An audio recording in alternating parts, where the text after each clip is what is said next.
You can't talk about the economy or earnings or inflation without getting into the supply chain crunch. You can't have one without the other. That is the number one issue for manufacturers, according to the Association of Equipment Manufacturers. And we're joined now by the head of government relations at the AEM, Kip Eideberg. It's great to have you, Kip. We heard just Friday, once again, from President Biden on this when he went to Pittsburgh, went to the spot where the bridge collapse happened, and started speaking more broadly about the economy. Here he is. From day one, every action I've taken to rebuild the economy has been guided by one principle: make it in America, like we used to.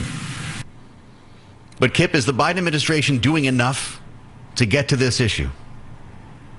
Well, first off, thanks for having me on, Joe. And let me start off by telling you that as equipment manufacturers kick off 2020, our biggest challenge is supply, not demand. And since the new year, I've been to Oklahoma, Wisconsin, and Missouri, Joe. And let me just tell you briefly what I'm hearing from equipment manufacturers there. We want to hear. As much as 60% of new equipment rolling off the production line lacks at least one component, which means it cannot be sold. And it is common for close to finished equipment to sit on the lot for weeks before it is moved. And to make things worse, the current backlog on service parts is between 5 and 6 times higher than it was in 2019. So right now, our challenges are all about supply, all about the supply chain, the bottlenecks, and the lack of parts and components, Joe. Are you seeing improvement? How does that compare to where we were 6 months ago when this conversation was underway? It has improved slightly, and that is due primarily to getting more people back to work. Okay. Not just for equipment manufacturers, but for our partners in the supply chain, so those who make parts and components that go into our equipment. Mm-hmm. But it is still a big challenge, and we could have done as an industry 10 to 15% better last year, even in Q4, had it not been for these persistent supply chain disruptions and bottlenecks. So help us get our hands on both ends. We're not seeing a whole lot of progress. Try to help us understand both ends of this, the problem and the solution. What is the biggest problem right now? Is it labor shortage, Kip? It's both. It's labor shortage, but we're starting to see some good news on that front. Mm-hmm. It is a lot of overly stressed supply chains, domestic and global.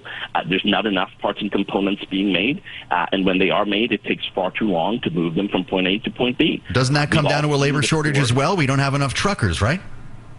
Yeah, look, we are facing a shortage of up to 80,000 truckers in this country. So it absolutely starts with people, Joe. We need more people working in our nation's ports and supply hubs, more people moving goods on roads and rail, more people making things here in America. The president is not wrong about that. Yeah. You know, we need to shore up our domestic supply chain. Absolutely. Yeah.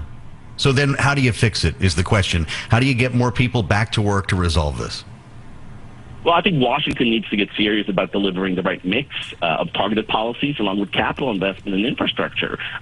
Port infrastructure needs to be improved. We need more docking capacity, storage facilities, moving to 24/7 work schedules similar to ports in Europe and Asia. We need better roads, more reliable, resilient freight rail. Yeah. So the list goes on and on and on. One thing that Congress can do right away is tariff relief, and we've been talking about this. Okay. Taxes. There's two words. I'm glad you said that. Two words we don't hear very often in this conversation. I'm not sure people even remember where these tariffs are. If you're going to talk about inflation here, you have to talk about tariff relief. What do your members want?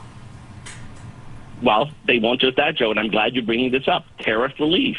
As inflation reaches historic levels, which is another big problem right now for us, many of our members make equipment that takes years to produce. So they lock in prices.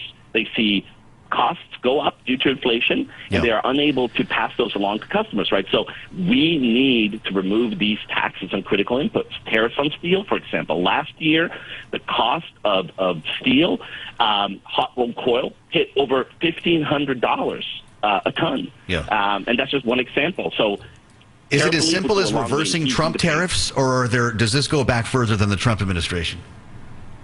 I think it is as simple as reversing those tariffs as step one. Mm-hmm. And then I think step two, we need to figure out how we make it easier for American manufacturers to sell goods to customers around the world. 30% of all our equipment made here in the U.S., Joe, is destined for export. If we make that 35%, that's a lot more well-paying jobs right here in America. When it comes to supply chains specifically, beyond just the inflation conversation, actually unclogging supply chains, the White House has been talking about this, Kip, like on a daily basis for months. They've brought CEOs in. They've brought labor in. They talked to the shippers. Remember, we went 24/7 in the ports of L.A. and Long Beach. What more do your members want to see that would convince them this is a matter of urgency? Well, I'm glad you brought up the ports on the West Coast, because that was unveiled to great fanfare. As you point out, we're not 24/7 at either of those ports right now. We're 24/7 at one or two terminals out of 5, 4 days a week. So, let's call a spade a spade. Now, I'm not saying that you're not, Joe, but, let's go to fully automated 24/7 ports. That would be a great first step. Let's invest in more rail. Rail is the most efficient and preferred method for many of our members to move equipment. There's a role for trucking too, but we need to improve rail.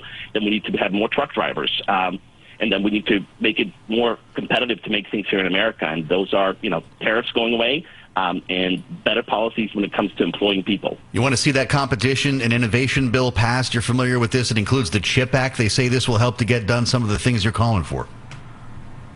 Absolutely. We've been early proponents of what used to be the Endless Frontier Act. That's now USICA. Yeah. Now we have the Competes Act in the House.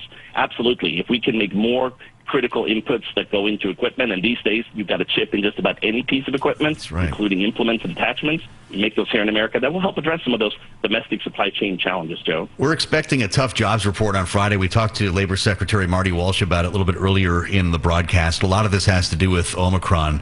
Can you fix the problems you're talking about in the middle of a pandemic? Well, we're certainly working at it. Right now, some of the issues we talked about are holding us back. Not having enough workers is holding us back, too. And it's not for lack of trying, Joe. Let me tell you, a career in equipment manufacturing is a good career. We pay 35% above the national average. So we need more people back on the shop floor working in a safe and responsible way, no doubt. But I think what we'd like to see from this administration are more policies that incentivize people to get back to work, to retrain people, to upskill and reskill Americans looking for new careers. Kip Eideberg, we thank you for the time.